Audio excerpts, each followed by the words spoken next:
ஓம் சாந்தி. அனைவருக்கும் சத்குரு வாரத்தினுடைய நல்வாழ்த்துக்கள். 11/5/2023 இன்றைய முரளியிலிருந்து கேள்வி பதில்கள். முதல் கேள்வி: எந்த விஷயத்தை பக்தர்கள் அறியவில்லை, ஆனால் நீங்கள் அறிந்திருக்கிறீர்கள்? யாருடைய மகிமையை பக்தி மார்க்கத்தில் பக்தர்கள் செய்கிறார்களோ அந்த தந்தை இன்று குழந்தைகளாகிய உங்கள் எதிரில் அமர்ந்திருக்கிறார்.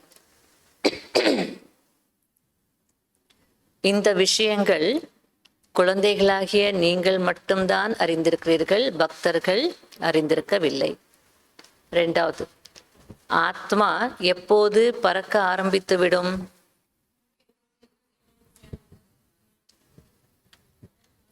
தந்தையை நினைவு செய்து ஆத்மா உண்மையான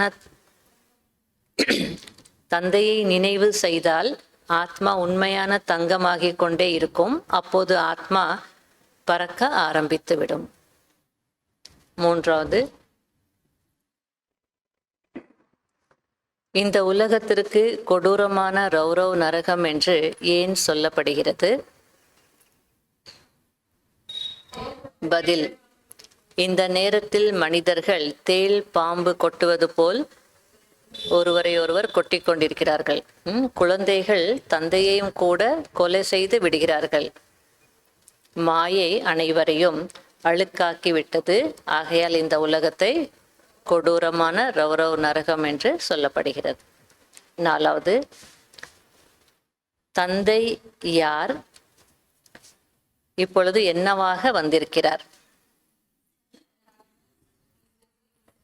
நான் மிகவும் கீழ்ப்படிந்த தந்தையாக இருக்கிறேன்.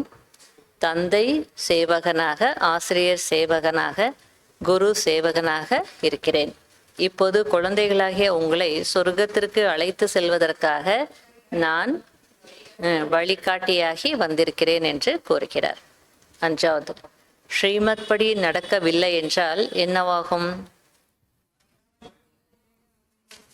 ஸ்ரீமத் படி நடக்கவில்லை என்றால் தேக அபிமானத்தில் வந்து அடி வாங்க வேண்டி இருக்கும். பிறகு குரு திசை மாறி ராகு திசை பிடித்து கொள்ளும். பாபாவின் கையை விட்டுவிட்டால் கொடூரமான நரகவாசி ஆகிவிடுவார்கள். 6வது, உயர்ந்த ஆத்மா யார்?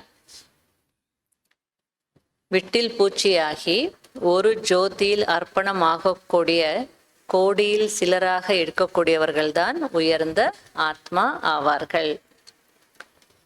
7வது, சங்கம யுகத்தின் விசேஷ தன்மை என்ன?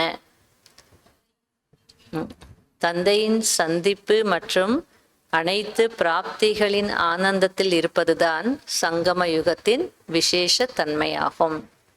8வது, மனிதர்கள் எப்போது தொடர்பில் வருவார்கள், எப்போது அருகில் வருவார்கள்?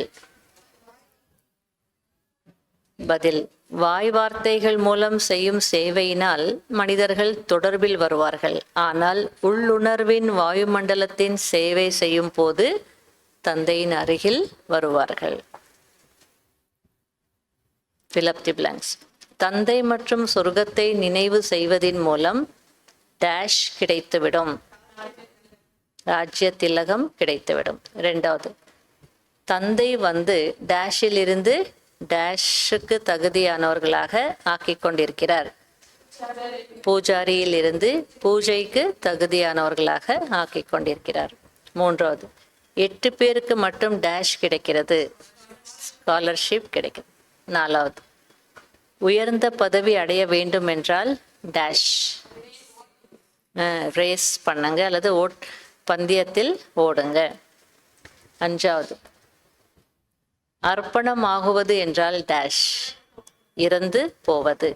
6வது, எரிந்து போவது, எரிந்து இறந்து போவது என்றால் டேஷ் அடைவதாகும், மாற்றம் அடைவதாகும்.